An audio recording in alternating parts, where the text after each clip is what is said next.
Hello नमस्कार दोस्तों, स्वागत है आपका अपने चैनल एसएससी वाला 62 में। आज हम लेके आए हैं सिंधु घाटी सभ्यता और वैदिक काल से जुड़े 40 सबसे महत्वपूर्ण प्रश्न जो एसएससी, रेलवे, यूपीएससी जैसे अन्य प्रतियोगी परीक्षाएं में पूछे जाते हैं।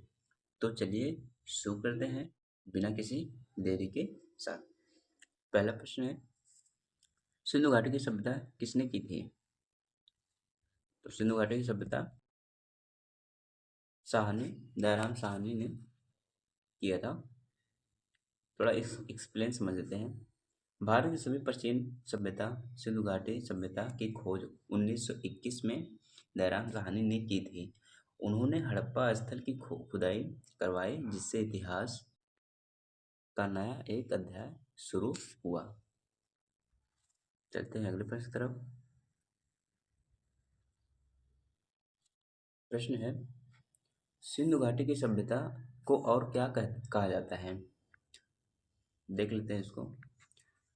हड़प्पा सभ्यता कहा जाता है क्योंकि हड़प्पा सभ्यता पहला स्थान था जहां से हम सभ्यता की खोज की गई, इसलिए इसे हड़प्पा सभ्यता भी कहा जाता है।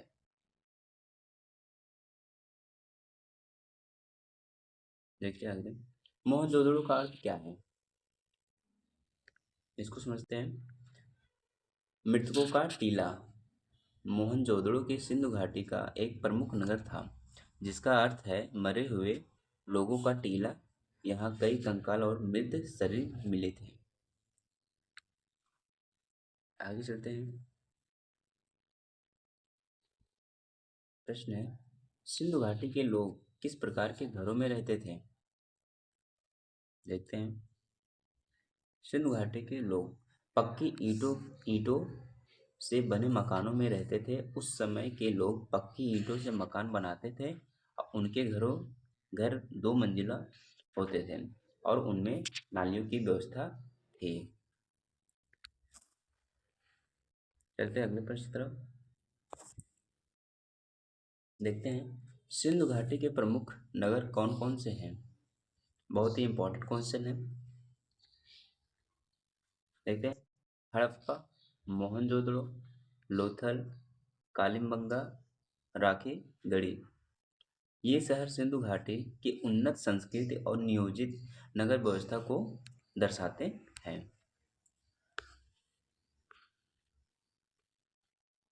देखिए, लोथल लोथल नगर किस राज्य में स्थित है? तो इसका उत्तर हो जाएगा गुजरात में।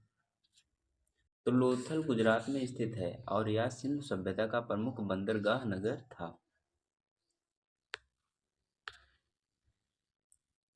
प्रश्न है, सिंधु सभ्यता किस नदी के किनारे बसी थी?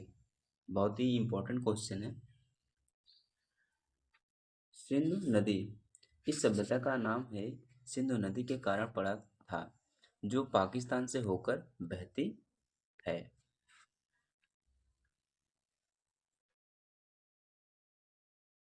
अगले प्रश्न की तरफ चलते हैं। प्रश्न है, मोहनजोदड़ो में कौन सी प्रसिद्ध इमारत पाई गई है? देखते हैं। महास्नानागार। यह एक विशाल पानी से भरा स्नानागार था, जिससे उनके स्वच्छता संस्कृति का पता चलता है।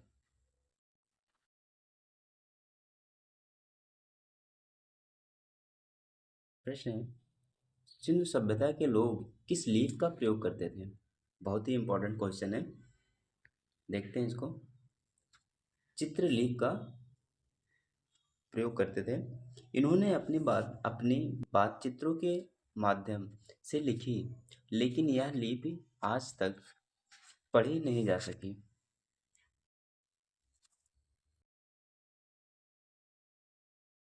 देखते हैं अगला टॉपिक। सिंधु घाटी के लोग किस धातु से अनजान थे? देखिए, सिंधु घाटी के लोग लोहे से अनजान थे। उस समय के लोग तांबा और कांसा जानते थे, लेकिन लोहा नहीं, इसलिए इसे कांस्य युग की सभ्यता कहा गया। चलिए विषय पे प्रश्न बना पूछते हैं। देखिए आ गया सामने प्रश्न, सिंधु सभ्यता के किस युग से संबंधित है? अभी 10वां प्रश्न इसी पे पढ़े थे, देखते हैं। कांस्य युग, क्योंकि मुख्य रूप से कांसा और तांबा प्रयोग होता था, इसे कांस्य युग कहा जाता है।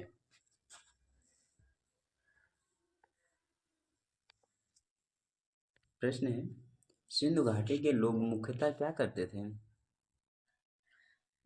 बहुत ही अच्छा प्रश्न है।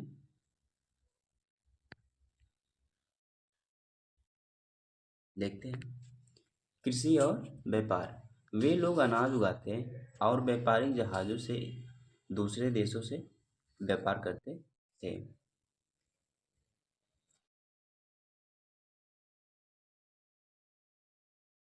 अगला देखते हैं, सिंधु सभ्यता का सबसे प्रसिद्ध मूर्ति कौन सी है? बहुत ही अच्छा प्रश्न है। नृत्य करती लड़की, यह कांसे की बनी एक नाचती हुई लड़की की मूर्ति है जो उस समय के कला का सुंदर उदाहरण है।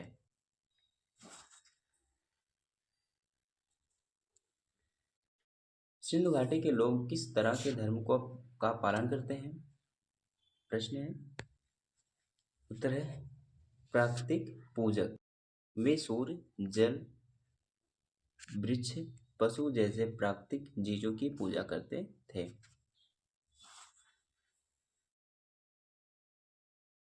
प्रश्न है, पशुपति महादेव की छवि किस सभ्यता से मिली है? तो इसका उत्तर हो जाएगा सिंधु घाटी सभ्यता से पशुपति महादेव की छवि सभ्यता मिली थी। एक मोहर में एक व्यक्ति को योग मुद्रा में दिखाया गया जिसके चारों ओर जानवरों, इसे पशुपति माना जाता है।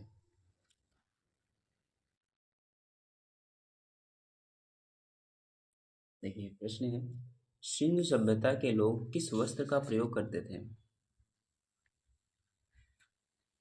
सिंधु सभ्यता के लोग सूती वस्त्र का प्रयोग करते थे। खुदाई में सूती कपड़े के अवशेष मिले हैं जो दर्शाते हैं कि वे कपास का प्रयोग करते थे। प्रश्न है, सिंधु सभ्यता में सबसे पुराना नगर कौन सा है? सबसे पुराना नगर हड़प्पा है। हड़प्पा सबसे पहले खोजा गया नगर था जो आज पाकिस्तान में है।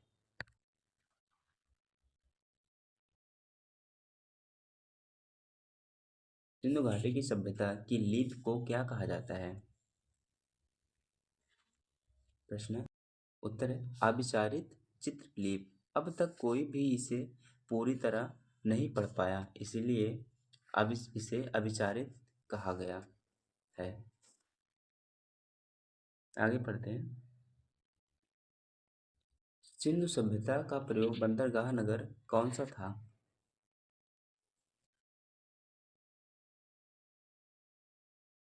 लोथल। लोथल में डॉक यार्ड मिला है जो समुद्री व्यापार के लिए इस्तेमाल होता था। प्रश्न है, सिंधु सभ्यता की समाप्ति का मुख्य कारण क्या माना जाता है? देखिए, बाढ़, सूखा, आर्य आक्रमण। वैज्ञानिक के अनुसार बाढ़, सूखा और बाहरी आक्रमण इस सभ्यता के पतन के कारण बने। आपका 20 प्रश्न हो गया। अब देखते हैं 21 से 40 के बीच में वैदिक काल के प्रश्न जो कि प्रश्नों में पूछे जाते हैं। प्रश्न है, वैदिक सभ्यता का सबसे प्राचीन ग्रंथ कौन सा है? तो आपका उत्तर हो जाएगा ऋग्वेद। ऋग्वेद दुनिया का सबसे पुराना धार्मिक ग्रंथ है जो वैदिक सभ्यता का मूल स्रोत है। प्रश्न है, वैदिक सभ्यता के लोग कौन सी भाषा बोलते थे? बहुत ही अच्छा प्रश्न है। वैदिक काल के लोग संस्कृत भाषा का प्रयोग करते थे। वैदिक काल की भाषा संस्कृत थी जो आज हमारी संस्कृति की मूल भाषा है।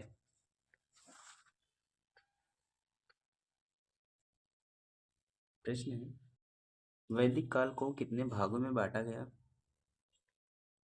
देखते हैं उत्तर। प्रारंभिक और उत्तर वैदिक काल। शुरुआत काल में ऋग्वेद काल और बाद को उत्तर वैदिक काल कहा जाता है।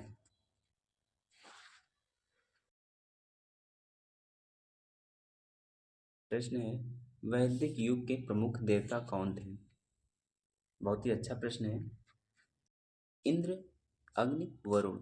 इंद्र को वर्षा का देवता माना जाता है तथा अग्नि को यज्ञ का और वरुण को जल का देवता।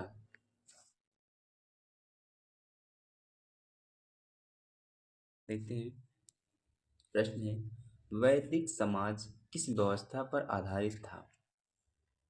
तो आपका उत्तर हो जाएगा वर्ण व्यवस्था पर आधारित था। समाज को ब्राह्मण, क्षत्रिय, वैश्य, शूद्र 4 भागों में बांटा गया था।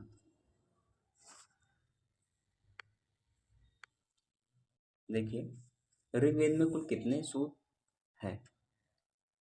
तो ऋग्वेद में पूरे हैं 1028। ऋग्वेद में 1028 मंत्र हैं जिन्हें सूक्त कहा जाता है। इन्हें अलग अलग देवताओं को समर्पित किया गया है।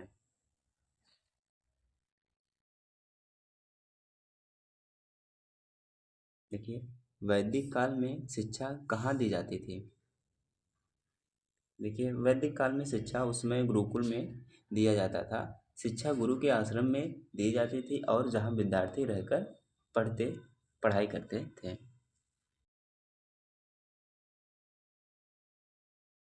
प्रश्न है, वैदिक लोग कौन से यज्ञ करते थे? देखिए अग्निहोत्र, अश्वमेध यज्ञ। यज्ञ वैदिक जीवन का प्रमुख हिस्सा था। ये यज्ञ देवताओं को प्रसन्न करने के लिए किए जाते थे।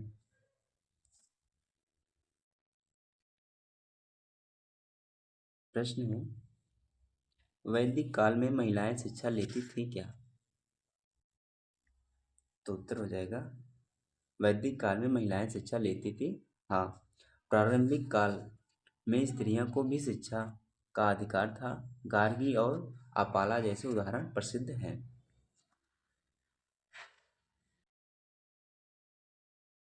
प्रश्न है, आर्य का प्रमुख व्यवसाय क्या था? देखते हैं। आर्य का प्रमुख व्यवसाय पशुपालन था और इसका एक्सप्लेन करते हैं। गाय आर्य की संपत्ति मानी जाती थी। इसी वजह से इसी वजह से आज भी गाय को पूजनीय माना जाता है।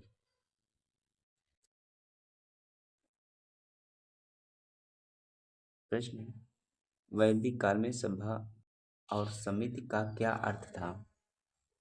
देखिए बहुत ही अच्छा प्रश्न है। जन सम्मान की पंचायत, ये 2 संस्थाएं थी जो शासन में जनता की भागीरथी दर्शाती थी। प्रश्न है, वैदिक समाज कैसा था? तो प्रश्न है उत्तर है पितृ अस्तात्मक। समाज में पुरुष का वर्चस्व था। वंश पिता के नाम से चलता था उस समय। प्रश्न है, वैदिक लोग किसे धन मानते थे? उस समय वैदिक लोग गाय को धन मानते थे। गाय को धन माना जाता था और संपत्ति की गणना गायों की संख्या से होती थी उस समय।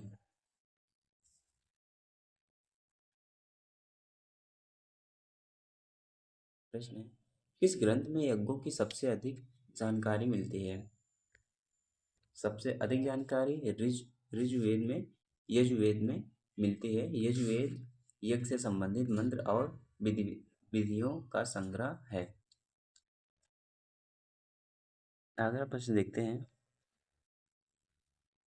वैदिक काल के किस ग्रंथ में संगीत और नृत्य की जानकारी मिलती है? तो वैदिक काल के ग्रंथ में संगीत के सामवेद को संगीत वेद कहा जाता है क्योंकि इसके मंत्र गाए जाते हैं। अगला देखते हैं प्रश्न। वैदिक काल में किस वर्ग का वर्चस्व था? तो देखते हैं। ब्राह्मण का वर्चस्व था। समाज में ब्राह्मणों का अधिकार और प्रभाव बढ़ गया था।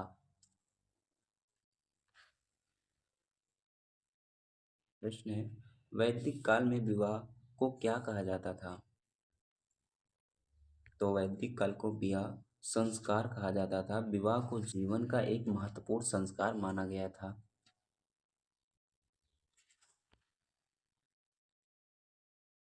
देखते हैं, वैदिक काल में कृषि के लिए मुख्य औजार क्या था? तो वैदिक काल के कृषि के लिए मुख्य औजार हल था। वैदिक लोग हल का प्रयोग करते थे, जिससे उन्होंने कृषि में नई प्रगति की।